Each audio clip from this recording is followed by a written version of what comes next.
talking about musicians and cool things and stuff. It's the Harley and Josh Show.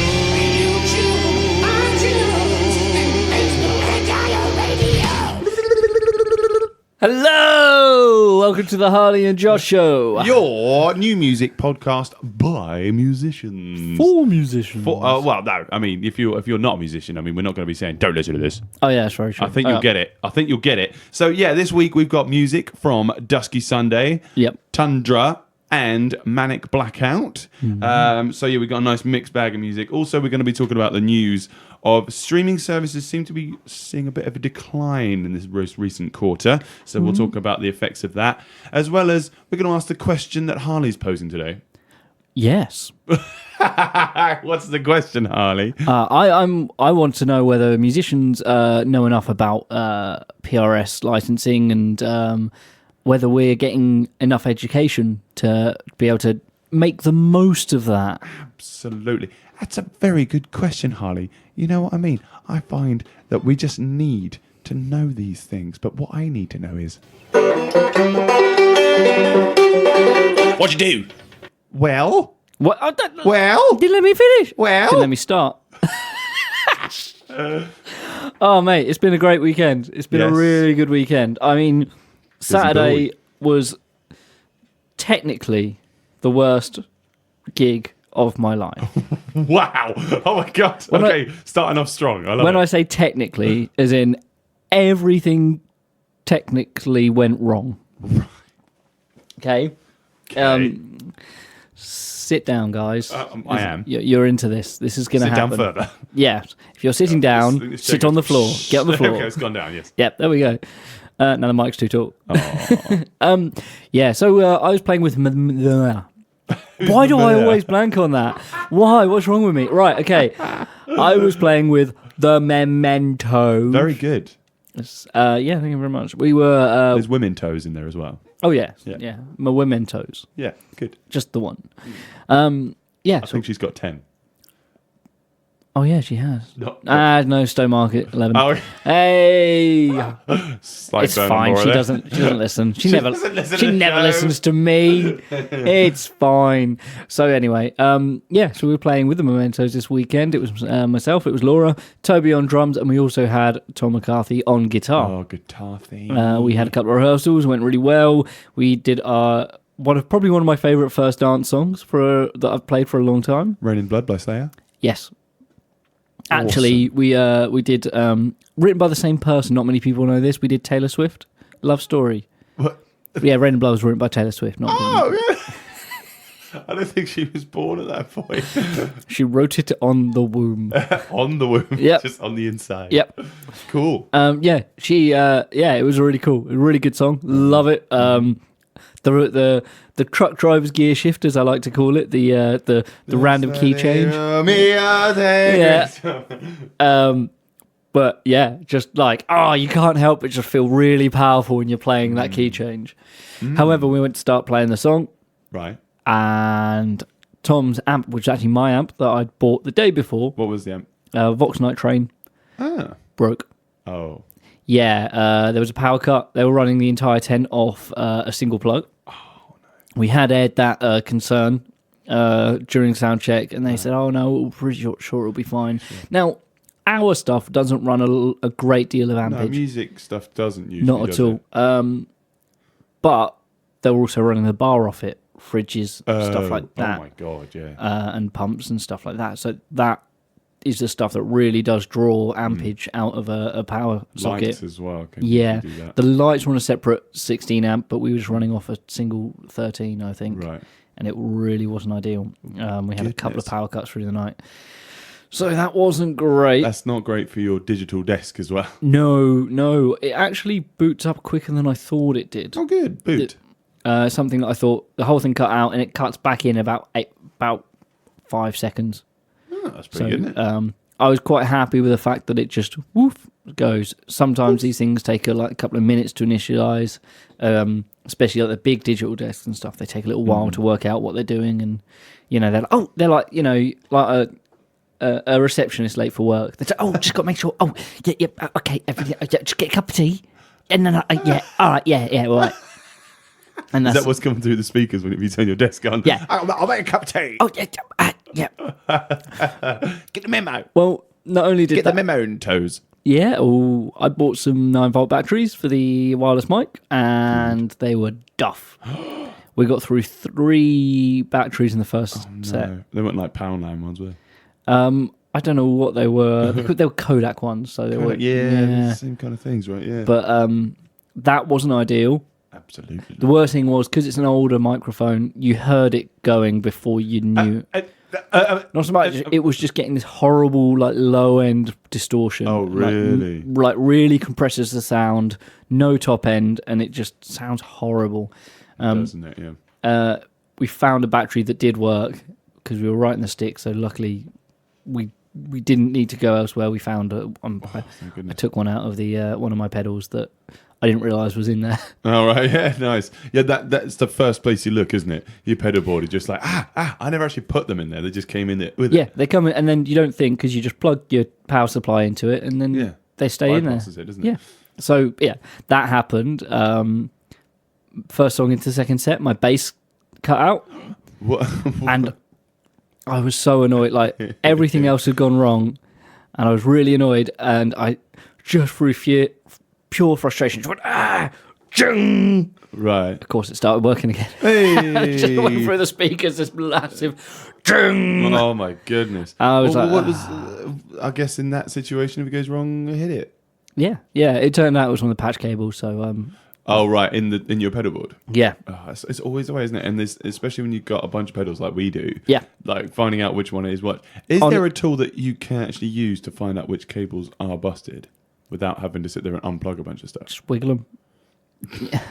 The wiggly tool. The wiggly tool. I think that's... I mean, there's cable testers, but not really... You have to unplug them and plug them in. Yeah, true. So, yeah, that was a Surely thing. there's going to be lasers. I have been spending the last month going, I'm not going to get a Helix. Right.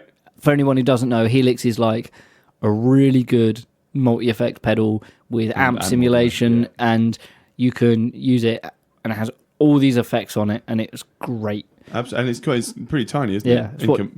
In comparison to an AC30 or a big Mark bass. Well, they're just all on a pedal board now. It's amazing. Really? Yeah. So Tom's got the one that's like a rack-mounted version. Yes, it is. Yeah. But they do a version now which is just the pedal board, and then just run off that. What's the kind of pricing of that?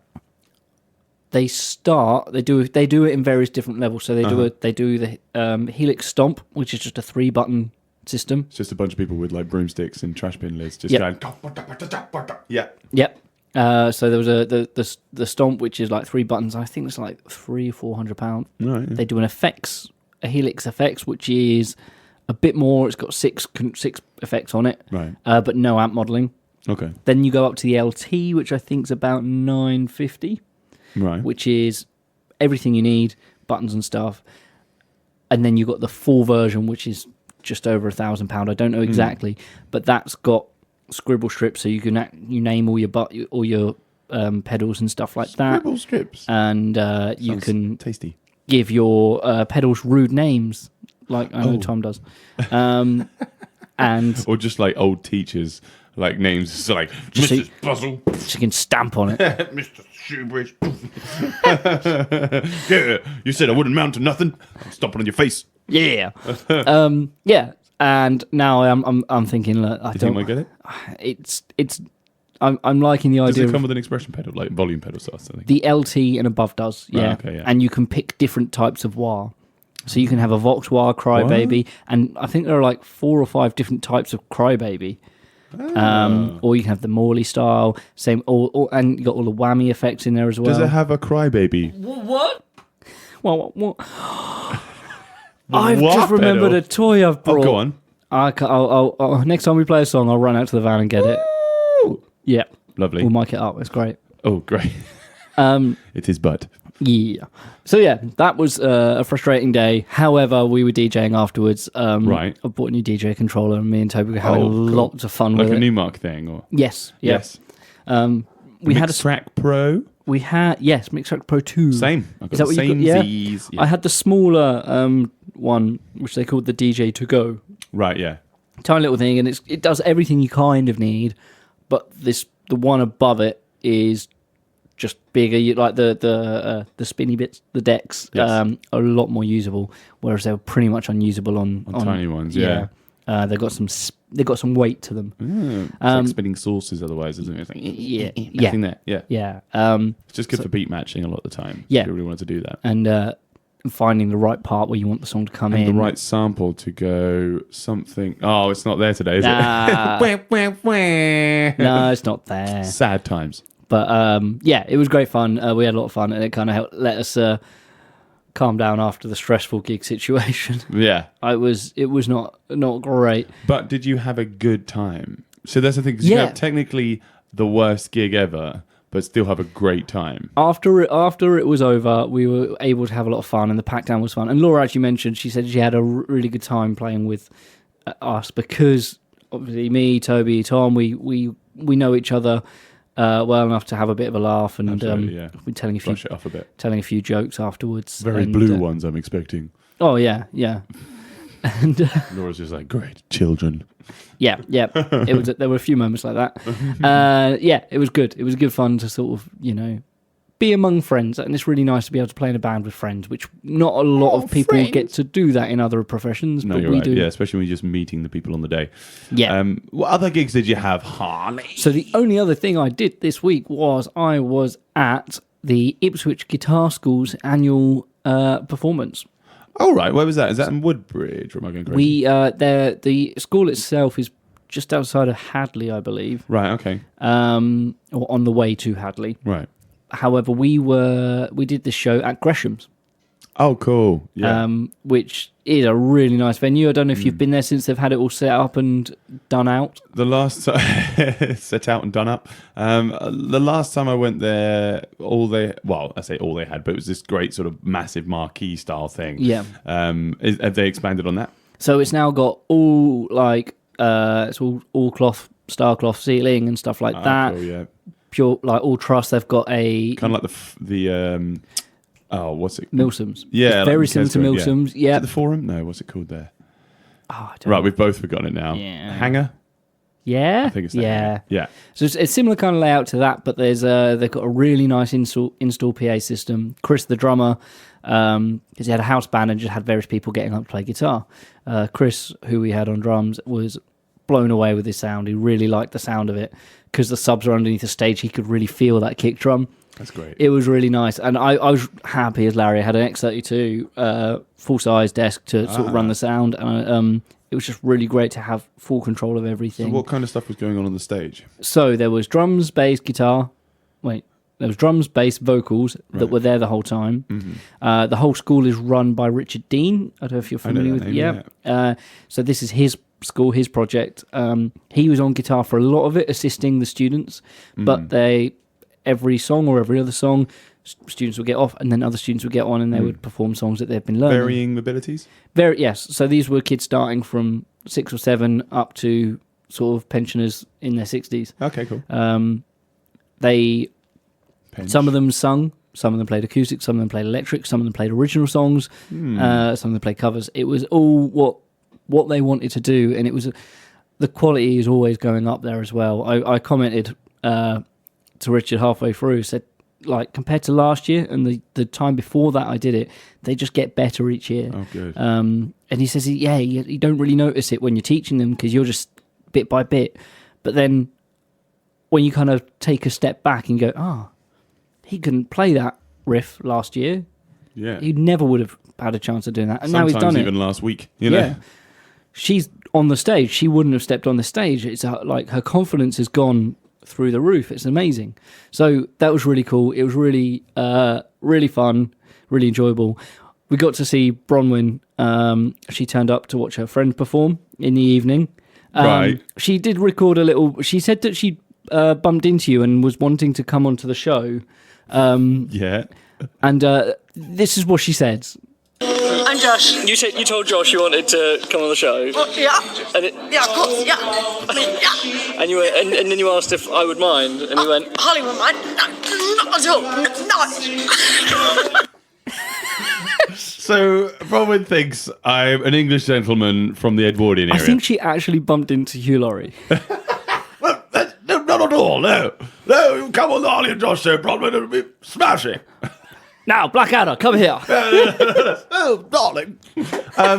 Well, I mean, she's going to get her wish, obviously. Oh, yes. So we need to have Bronwyn on the show. Yeah, we should get one next week. Yeah, next week, yeah? Yeah. Well, I'm not actually going to be here next week because I am doing stuff, and I'll tell you why. Hey. But that would be great to have her on. So, Harley. Yeah. Oh. That concludes our news section. What Harley did. It's been a while. New stuff. Yes, Harley did. Let's find out. Yeah. That's... Different jingle. It's the old jingle. It's our new section of what I did, which is what we've done since day one. Oh, quickly before we go into my section. Yep. All right. This week, Harley. Uh-huh. What's new in Harley's pub band sins? Oh, did I think of one? Did you think of one? I'll think of one over this song. All right, then. Okay. This one is Dusky Sunday, our good friends Fern and Sam. They played a great set at the Grapevine stage at Ipswich Music Day. This is Oceans. Check out the lyrics of this one. It's a really, really lovely track, and it's more about what she's singing for me. It's great stuff. Okay. Enjoy.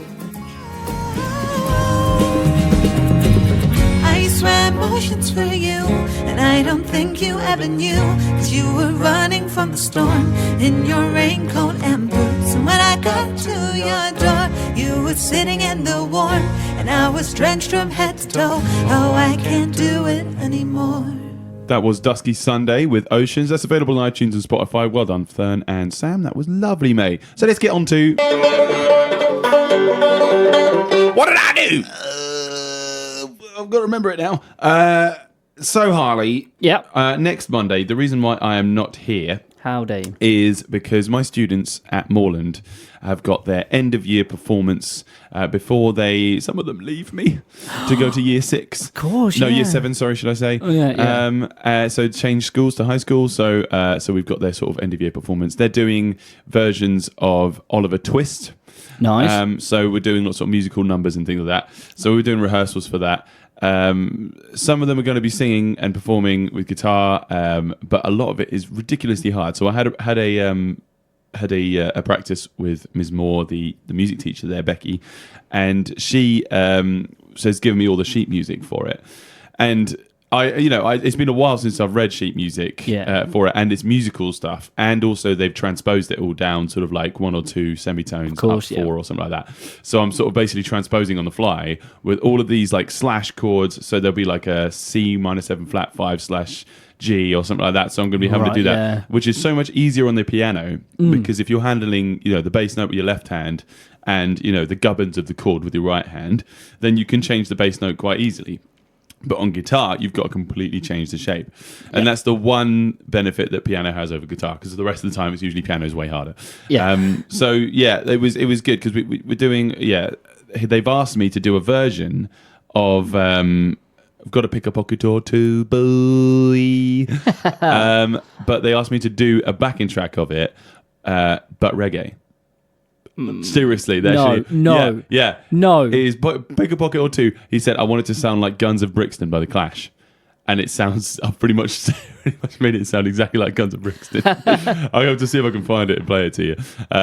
But yeah, that was really quite fun. But reggae, and basically going over that with the kids and making sure that the backing track works with the same, because they do a lot of sort of rallentandos, ritornellos, and that's quite difficult to do with a backing track. Yeah, slowing down, speeding up, those kind of things, as they would do in musicals, or when you've just got a piano accompaniment. So yeah, anyway, that's it reaffirmed my ability to be able to be a pit guitarist if I was called upon, right? Because I was actually sort of comping chords on the fly, and going over it. So that was a nice little pat on my own back there. Challenge accepted. Yes, we had another practice over the week with Tallulah Good Times. Oh yes, as I am playing with her alongside Mr. Murray Collins and Mr. Rich Webb. Yep. So it's basically the Rockabillies plus Hannah Hinchliffe is going to be there, and Jade May Jean. Nice. It was going to be Merlin, but this performance, Merlin Bruce from Caswell, but this performance is for Maui Wowie on Friday the 23rd Right. of August, and that weekend is the same weekend that Caswell has now just been given Reading and Leeds Festival. So they're going to obviously go and amazing. play that. So well done, guys. But yeah, so it was a really good practice, just basically going through all these amazing electro swing songs and adding live musicians to it. And just sort of, figuring out how the show's going to run. Sophie, Tallulah Good Times, has been doing all of that beforehand, and she's been really good at just sitting there going, okay, this is how I want it to be. You guys just have to play it, which is really good. She's not, she'll obviously say stuff along the lines of every once in a while. It's like, no, can you play it a bit like this instead? But most of the time, she's been focusing on how good the show's going to look and how it's going to run, how the songs will run into each other. So she's been really nice and concise.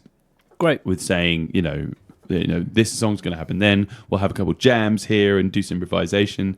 Oh, there's going to be another guitarist as well, Felipe, who I think Schreiberg or something, who plays with her, who's from London. So he's not really going to be able to play with us beforehand. So it's going to be another. It's like you were just saying earlier, playing with people you don't know. You have to kind of do that. So yeah, he's going to turn up and just solo over a bunch of stuff, and sort of add a little gypsy swing to it. Sweet. So that was fun. The next night, I went down to the Hoax Party. I was originally supposed to be gigging with Goofy Dust, but that was a Duke of York gig, and I forgot that they'd closed. So, I don't think they've closed. They've just got new management now. Are they actually open, Duke of York? I don't know. Right? I haven't been down that area enough. But yeah, so I went to the Hoax Party down at Cult Cafe. So I'm trying to remember all the bands that played. I remember Outlier. Yeah. Sam Ryder. I had a lot of good things about him. Oh, great voice. Yeah. Yogi. And of course Caswell. There was another band who I missed, but it was such a great mix of people there. It was amazing, just like the amount of people that were there in their own capacities just to support local music, including Bronwyn and Dan from Underline the Sky, as well as Joby, Ash, and Nick from Reno and Rome. Rainer came there with me, along with Ms. Jenny May Barton. Hey, buddy. So everybody's like, where's Harley? She's like, I am my own person. I do not need Harley around. Did you tell you where I was? No. I was playing Dungeons and Dragons. Nice. I thought she was joking, but I'm actually quite jealous. That's great. It's Harley the Wise, as per usual. So, my character's called Thumping Philly. Oh, okay. You're a horse? What? It's a filly. A horse is a female horse. I did not know that. No, his name was Thumping Stallion Philly. and filly. So you're a what filly? I'm Thumping Philly. You're a thumping female horse. Good. Don't give me those of course. So eyes. Stallion eyes. So we're supporting all these acts. It was really nice to be out on a Friday night and watching live music and just running into amazing people. There's Ricky Hanley, Tom McCarthy's uncle, who's written songs for some amazing artists, and we were just talking about the music industry and kind of where it's going right now. He was saying he writes a lot of music for Korean artists and Canadian artists and Japanese artists, and he's been doing a lot of country songwriting, and he feels that those are very emerging markets. Yeah. And we'll get onto sort of worldwide markets a little bit later on in the music news. That was a really good party. Little Scarlett, talking of playing with musicians you've not met before. I told you guys all last week, including you, Harley. You were just here. That Phil Jackson was playing Little Scarlet Festival as well as us, so the rock and roll band. But their guitarist couldn't make it. Richie couldn't make it. Right. So I met their drummer, Ryan, for the first time.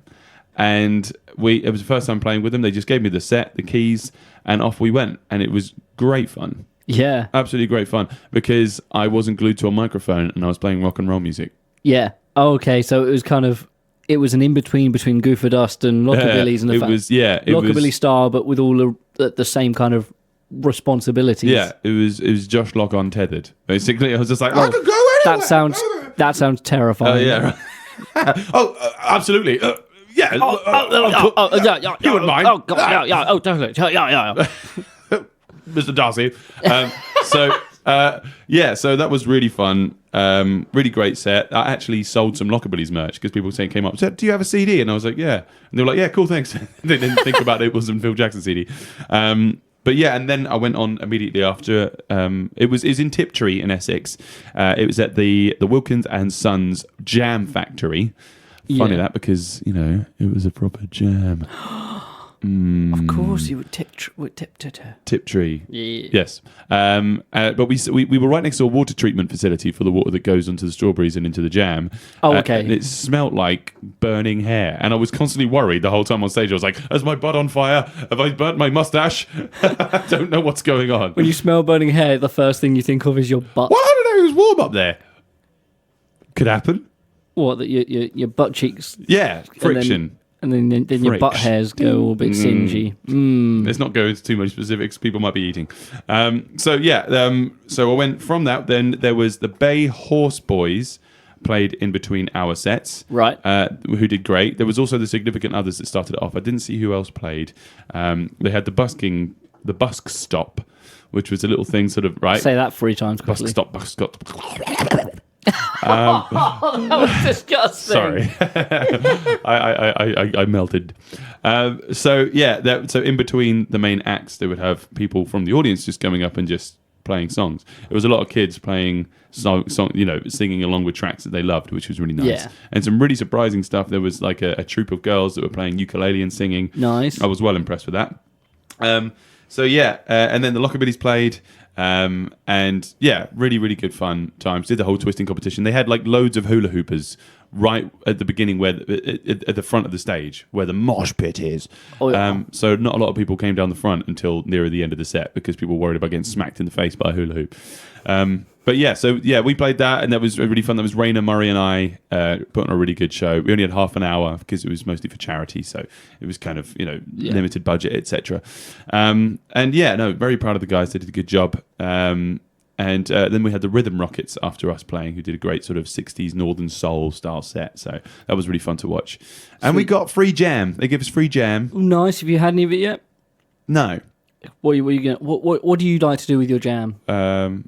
I'll just jam it in my mouth. Hey. You know what I mean? Do you know what the difference is? Please don't use that as a soundbite. Do you know what the difference between jam and marmalade is? No, we're not going to do that joke. You can't have a blues marmalade on a Thursday night. Oh, okay. I'm glad it went... More blues, not blue. Okay, so then the next day I had Bjor's Music Festival. Bjor's. We were trying to figure out how to say Bjor's in a Suffolk accent. Bjor's. But that's in Dedham Vale. It was such a lovely drive through there. Dedham Vale is just a gorgeous part of the world. Yeah, it is so amazing. glad it's right on our doorstep. And Murray was saying he wants to go on a bike ride there. That's Harley's toy. So we played just after the Iron Boot Scrapers, who are an amazing band. They've played here before. I said we've got to have a JS and the Buccaneers set with them. Yeah. Because they're Edwardian rock.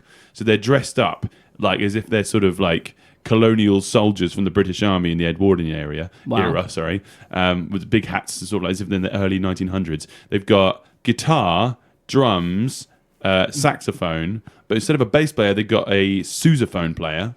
Nice. Going through an amp and with a mic on, it's just like... and then also the lead singer, Ian, plays theremin. Okay. Right? It's amazing. So they've got this Queens of the Edwardian age thing going on. It's really cool. It's quite rocky, but with this kind of like, prom, with the brass bands play, diddly, pom, pom. That kind of thing. So I really recommend checking them out. Then we played, had a really great set. Afterwards, we do a twisting competition now where I give out a free CD of sort of like the Sugar Ray's tracks that I've played on here before, the live tracks. And it's just, signed CD kind of thing. I'm just like, whoever's got the best twist gets a CD. And I made a child cry. Oh. I'll give you context. Please do. Please don't leave it there. So there was a little girl there. She had a little hat on, sort of flat cap with some roses, some sort of flowers on it, and then she had a T-shirt that said "Style Icon" on it, and she was proper going for it. She was doing the twist. She was rocking it. Her name was Leah, and she was amazing. And so I was just like in the middle. I sort of got the guys to break down. I was like, right, who do you think's won? And everybody just pointed at Leah, and I was like, all right then. So jumped off the stage, gave her a CD. And I was like, everybody give Leah a massive round of applause. And she was just like smiling her face off, ran to her mum and just started crying. Oh, happy crying. That's okay. That's fine. Context. So, yeah. And then afterwards she came over and we had a big hug and selfie and stuff like this. And it was just really nice. Her mum was saying awesome. that it meant a lot to her. So that was cool. Hopefully she gets a bit of a music bug. Yeah. Not from my hug. I mean, just from watching live music. She'll be a rockabilly. Yeah, true. Yeah, Rockabillies. So yeah, then after us was the Soul Kitchen, Andy Brush and the guys. Oh yeah, absolutely nailing it. Really great stage presence, those guys. Always. And then after that was the Newtown Kings. Oh, nice. Yes, we were saying this last week. So yeah, they played a great set. It was really nice to just walk around and meet all these people. I've been using festivals more as a networking thing nowadays because you don't get paid much for festivals. So it's just good to be able to try and get extra gigs out of them. So if you are playing a festival anytime soon and you're not getting paid much, use the time you're there to talk to the other bands, talk to the organisers, get on people's good sides, just be friendly with people and let them know that you're professional and you do a good job so that they want to book you again. And then you just get some bookings out of it. And I did get some bookings out of that one. I've got a birthday party, got a couple pub gigs. So outside of Ipswich. Yeah. So I'm happy with that. Nice. Yeah. And, that was kind of, what I did and things that happened. So, I guess that's kind of it. What are we doing next week? So, yeah, ladies and gentlemen, let's listen to some different music, shall we, Harley-ness? Let's do that. What we got? Yes, well, we've got a wonderful band from Bury St Edmunds. They have recently been played on BBC Six Music. Yeah, this is Tundra. Yes, is Tundra. This is Navy Red. Check it out. It's beautiful.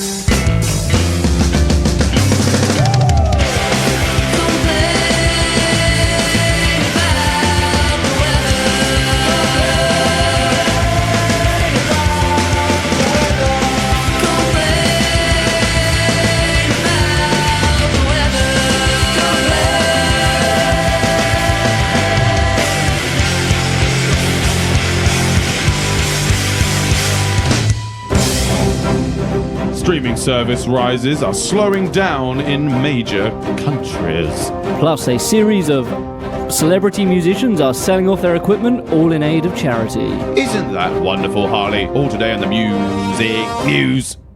Right. So, we talked about the sort of the rise in streaming and how it seems to be exponential. Well, that seems to be slowing down. So, those who predicted that the growth of audio streaming would begin to slow down in the world's biggest music territories, like the US and UK, were correct. And while the margin of that deceleration is nothing to panic about just yet, it does already hint that for the global record music business, to reach its potential in future, it's going to need to ramp up its progress in so-called developing markets. I did bunny ears there, just in case we were developing markets.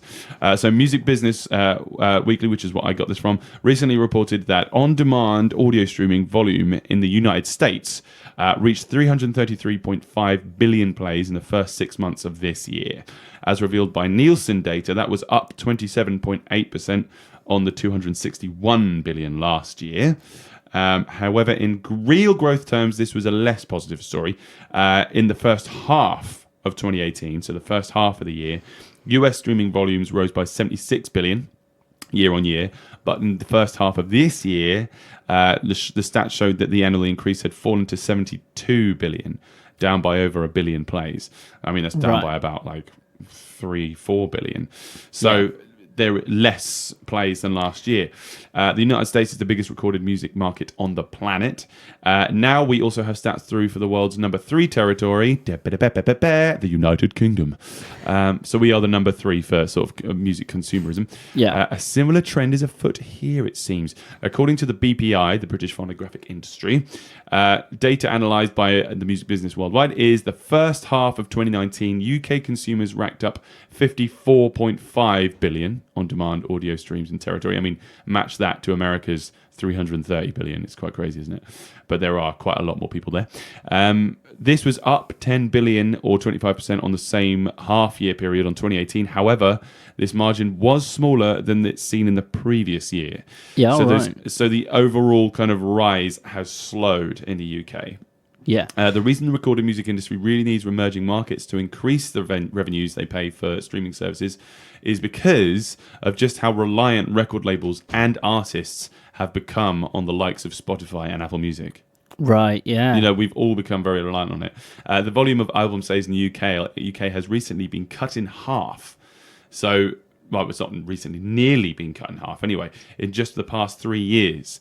It's down from 31.1 million album sales in the first 6 months of 2016 to 16 million in the same period this year. So over the past 3 years, like half of what it used to be are actually purchasing albums. And that's not taking into account, you know, like for like streams, you know, what it was actually like as if, you know, how much money it would make for if you actually streamed all the album.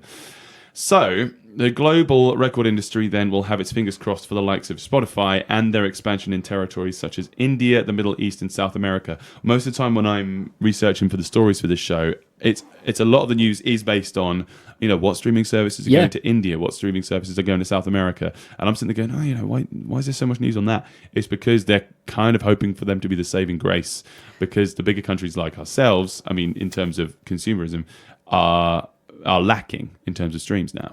See, this is from what I'm reading into this. It's not that it's declining; it's just slowing in down. growth. Yes, which it needs growth to be sustainable. But so that's an interesting thing on that regard, is that, you know, it's growing but not enough, and it's a weird thing for people to understand, I guess, how businesses work, and by flatlining and just being stable isn't always a stable way to be for a business. Absolutely. Yeah. It's an interesting thing. There really is. There really is. So, yeah, what do you guys think? Do you think there needs to be a little bit more focus on, you know, countries outside of the Western world for the music industry? And, you know, we predicted that was going to be more of a thing at the beginning of this year. So we'll see how that pans out. So, Harley, what's your music news? So, I'm not reading off any sheets because I can't read quick enough, you know that. But there's a few artists who are have been, in the last sort of month or so, been selling off their gear and their equipment, their guitars and stuff like that for charities that they really believe in. The first one that came about was Dave Gilmour. David Gilmour, yeah. Sold his black entire guitar collection. Entire for guitar climate collection. charity. For a climate change charity, he raised $21 million. That's insane. Which is a wonderful thing to do. I mean, if you think about it, if you're going to raise money for something to be really remembered by, it's going to be the longevity of, you know, being able to sustain human life on the planet, really, isn't it? Yeah. I mean, you're going to be remembered for that, right? That's a big step in the right direction. It is. I'm trying to find out how much Mark Hoppus has made. You had one figure for me, didn't you? So, yeah, I was watching his basses. He sold 4 basses, I think, in total. The first one he sold, he said, I'm selling this bass. It went for $81,000. Oh, my God. And then decided to sell a handful more, which went for between $2,000 and $4,000. That's crazy, isn't it? And he said all of the... I'll find... So I've got an article here from July 9th. So yeah, we're on the 15th right now, so it's a little bit old. But it says the auction closed, reaching a total of $80,000, with Mark also adding on an extra $5,000 donation, all to go to the Trevor Project. That's the one. The Trevor Project, wonderful, wonderful charity, just helping people in the LGBT community sort of, not be denied jobs. Yeah. And not to, well, you just avoid discrimination, basically. So Yeah. I think, you know, like we were saying about David Gilmour, if there's going to be one thing that you want to be remembered for, is to be furthering these kinds of causes. The music is a wonderful thing to be remembered for, obviously, but the kind of social change that you want to be involved in can, you know, it can really, really be helped by raising that amount of money.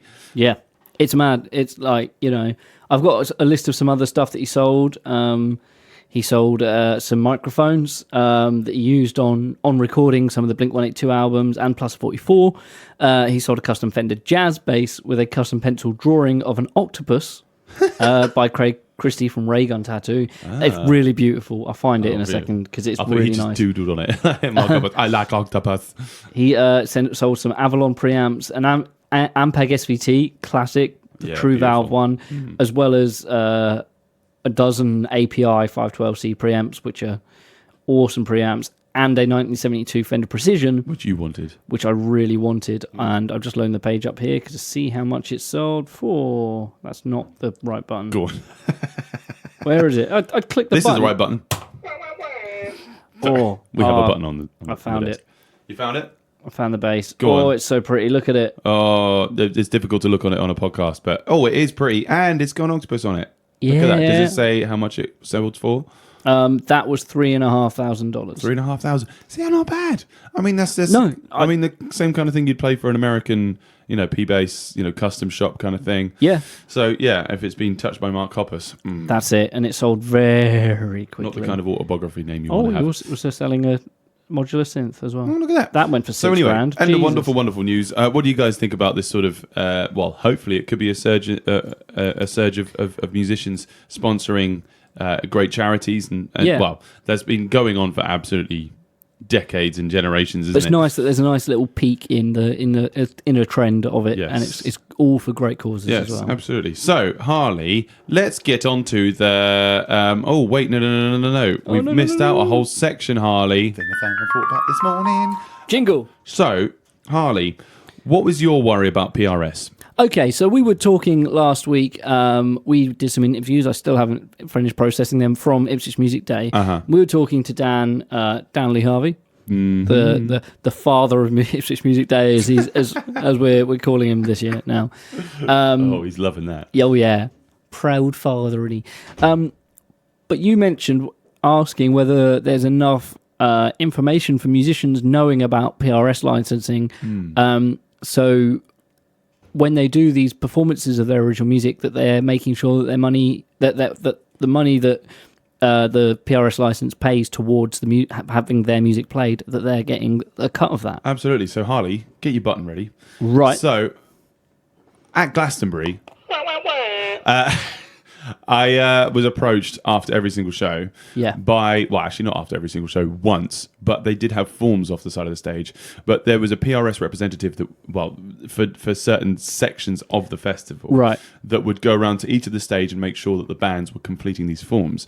So on the form, you basically say your name of your band, name of the songwriters, the date of the performance, the time of the performance, and the length of the set time. Yep. And then you have a sort of a table where you write your song name, artist name, songwriter, and the length of the song. And you just write out your set list. You give it into them, you sign it off, and then down the line, they give you a payout. And that earned me about 150 quid for the whole weekend. Which that's It's not to be laughed at, is it? No. I played 4 gigs, which we weren't getting paid for. We got a free festival ticket, but that's not too bad.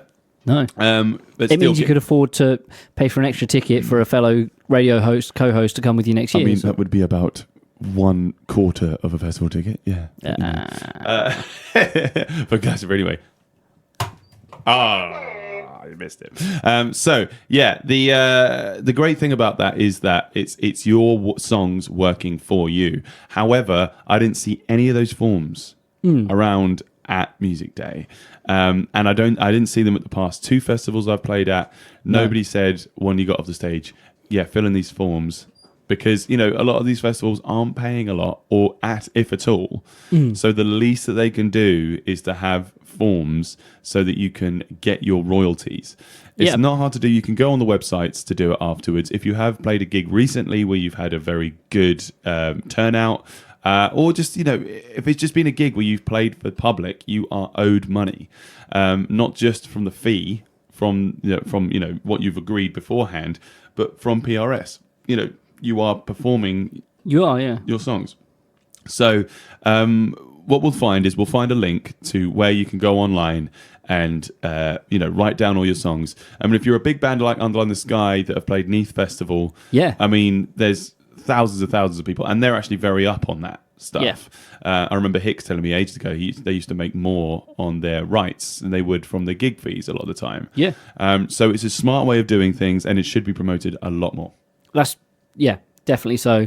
And I think there's been a lot of, especially when it comes to Ipswich Music Day, there's been a lot of people being made aware of things that could make that whole day a lot better for us musicians. But I think by the time we kind of had these thoughts, it was a bit late to sort of get these ball rolling. And to be honest, I think that people like Andy Hopgood and Webby and Dan Harvey and Angel, who have been on the board before, have brought these things forward. But it just needs to be just hammered home. Yeah, needs to be fronted. Anyway, right, let's move on quickly because we're running out of time, boy. Any important mentions for you, Harley, for this week? I don't think so. What am I doing this weekend? I am not doing anything. I'm playing D&D. That's awesome. And actually, no, I might not be now. But I'm doing a wedding for my friend Ellie and Tom. They're getting married at Wolverston Hall. So nice. I'm looking forward to going there. Are you going to it or are you playing it? Playing. Way. With whom? With Chart Attack. With Chart Attack. With Tom McCarthy one more time. Oh, great. Yeah, he's depped with 3 bands in 3 weeks. Tom McCharty. There we go, tack. Cool. So, yeah, all right, let's get on to who's playing where. So, this Wednesday at 7 o'clock and the Kingfisher in Chantry in Ipswich, that is Catalysis plus support. We're going to finish off the show with one of their songs. So, yeah, there's a nice good group of metal. I've literally just been messaged by PRS, by the way. We're listening. There we go. So, yeah, there's some really good metal, really good local metal. We're going to play some music by Manic Blackout, who will be playing on that show. So, stick around to the end. Nice. That's July 17th at 7 o'clock. Cool. So, July 18th, what you got going on, Harley? July 18th, we have Phil Jackson, Dusky Sunday, who we played earlier on, are playing at the Steamboat Tavern in Ipswich. That'll be fun, won't it? Yep. Yeah, that's a nice and then new stage. Have you seen the new stage yet? No, I've not actually been on it yet. I'll have to check it out. If you're not playing, definitely worth going. Check it out. Yeah, Phil Jackson and Dusky Sunday will be a nice match together. I think they've played before. Yeah. 19th, so that is the Friday. Somebody I'd not heard of before, Alfie Carpenter. All right, He's going to be playing at the Smokehouse, I believe. Where is he from? He's from Suffolk. Is he Suffolk? Okay, but I wanted to play some of his music, but it sounds good, but it's not the most radio friendly because it's quite nice and ambient and airy and sounds of the forest, things like that. So if you really like to sort of go and watch something chilled, like really, really chilled, and sit just back, close relax. your eyes and listen. Nice, man. The Smokehouse this Friday, 7:30. Cool. Yeah. That sounds like a good gig. Cool. So also on the 19th at the Black Horse in Ipswich, we have a talk. What's a talk? A talk. Yeah, a talk. Yeah, a talk. They're like Viking metal. Yeah, awesome band, fronted by Andy Clark, absolute legend, incredible guitarist. I don't know if he plays guitar with those guys or whether he just sings, but check him out because they are very good. Also, there will be Ghost Season, who are a band all the way from Greece. So check them out, and it says plus more. So there's a lot to be had at the Black Horse if you're heading that way. You're a metal heading that way. So that's also Friday, and that was a very Rainer laugh there. Also Friday, I'm playing at Manning's. Woo! With I believe that one will be with Mr. Rich Webb. Yeah. So I'll be playing double bass for that one. I'm going to be doing full night. That was originally going to be at the Rep. And a lot of people know why it's not going to be there anymore. Shame. So Saturday at 8 o'clock. Oh, no, it's not. Wait a second. What day is the 19th? That is a Saturday, isn't it? Yeah. Yeah. No, it's the Friday. No, it's the Friday. Okay, yeah. So Friday 19th. I've error. I wrote it down wrong. Oh dear. So let's go to the Saturday, which is the 20th. Hey. We have at the Smokehouse the Stroppies. The Australian band. The Stroppies, mate. Stroppies, say it again. Yeah. So got the Stroppies, Tundra, and Groff. They're all very they're quite nice in an Aussie accent. Tundra. So Tundra, who we played earlier, and yeah, it'll be quite cool to have some international music. International. Brilliant. Yeah. That'll be so. If you like your sort of punk / indie music. Yeah. Indie's too much of a catch-all term, but you know what I mean. It's guitar-based music that isn't heavy. Nice. So yeah, the Smokehouse. That's the 20th. Also, July 21st on the Sunday. Yep. I'm playing again. Hey. This time I'll be playing guitar as a duo at 4 o'clock on Sunday at the Forge. So not a lot of people have played there yet, I don't think. No, they've only just started doing live music, and I was very fortunate to be one of the first people contacted. Fortunate. So fortunate. Da-dam. I'm sure it works as much. So yeah, Sunday at 4 o'clock, and the Forge is where At Forge o'clock. There's too many of them. It's great. At Forge o'clock, I've been fortunate to play the Forge Kitchen on the Ipswich waterfront. Yep. Really nice restaurant actually. What used to be Lock Fine. Used to be Lock Fine. For anyone who doesn't know where it is, it's right sort of near the entrance to the Suffolk College, isn't it? Yeah. Yeah, it's really nice. They do good food there as well. So if you want to go have a bite to eat, they do a lovely burger. He's not getting paid for this. I'm not. No, I just really like it. That's there. nice. Look Yeah. at that. All right. Okay, so we should talk to PRS about if that works for for Forge royalties. So yeah, that's all our gig list for this week. Have there anything we missed? I don't think so. Well, Let us know, guys. If you've got gigs, please let us know, because we're always looking out for stuff that we want to check out. We've got a wonderful, vibrant local music scene. Yeah, we figured this out at Music Day. We were very overwhelmed with just how much great music there was, and it wasn't surprising, but it was quite overwhelming. Yeah. I sort of put up a thing about it, just how much of a privilege to be part of it. Yeah, we are in a very good place for music. Yeah. Hence why we're able to walk into a room and do a show about music locally for like Every week. Yeah, And we've been doing it for almost 2 years now. and the fact that there's actually a room that we can walk into to do this is always really nice. Absolutely. Not So, everyone yeah. has that. So hate is going to hate, but appreciate is going to appreciate. Yeah. That's it. So, ladies and gentlemen, let's finish off with something heavy.